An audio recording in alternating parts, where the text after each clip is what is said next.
So to first remove or install your training cooler, you gotta remove your lid box. Pretty simple, just these two brackets and 5/16 for the hose clamp, and you gotta make sure to undo all your sensors and whatnot. And that slides right off. And then you're gonna get you have 4 10mm bolts.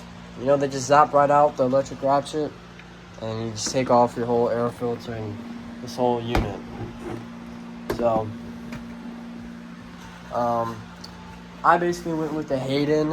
I think it's like a 40K, or I don't even know, training cooler. But the easiest way to do it is me and my dad took some aluminum flat sheet, I think is what he said it was, and basically we just fabricated these little brackets here, and drilled some holes and just connected it to the training cooler. It's a lot easier than, you know, trying to reach your hand in there and to like zip tie it towards the cooler, or, you know, just take the whole thing out. So just pretty simple. You just drill some holes in each side, and the routing's also really easy. And we put some loom on, some split loom to protect the rubber hose, but all it is just goes through here, right next to your battery, and then you just shove the barb on to your stock transmission line right here, this aluminum, and you just hose clamp it.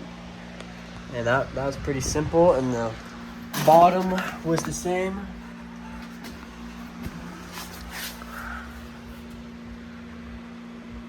Let me get a light quick.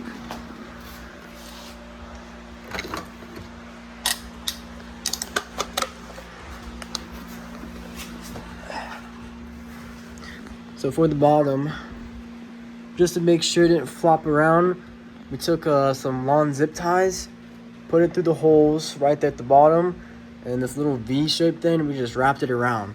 Really simple. It's pretty stout in there. Like, it's not really going anywhere. You can see here, just shove the hose on the barb fittings, hose clamp it, and this one kind of runs down by the condenser, comes down, and then you come to the other side. It'll appear right there. So you can see that's where the stock training cooler line went in, that little hole. And then right here, it just came on right there. Shove that fitting on, clamp it down, and you're good to go. It just goes right into the stock lines, which for reference are these two like aluminum lines that go across the crank pulley like that. And yeah, just pretty simple install. So I just want to also like tell y'all, you know, this will not affect, like, the bolts will not get in the way of this piece right here sitting flush. As you can obviously see, like, it's all good. And I just thought I would show how we made those brackets, because it may seem a bit intimidating, but it's really easy. So what we did, we just measured 2.5 inches. So from like here, I mean, you just white tape to mark it, and then basically we just put it in the clamp here, and then we literally just, you know, since it's aluminum, it's very pliable, very bendable, and we just hammered it down into basically a 90-degree angle bracket.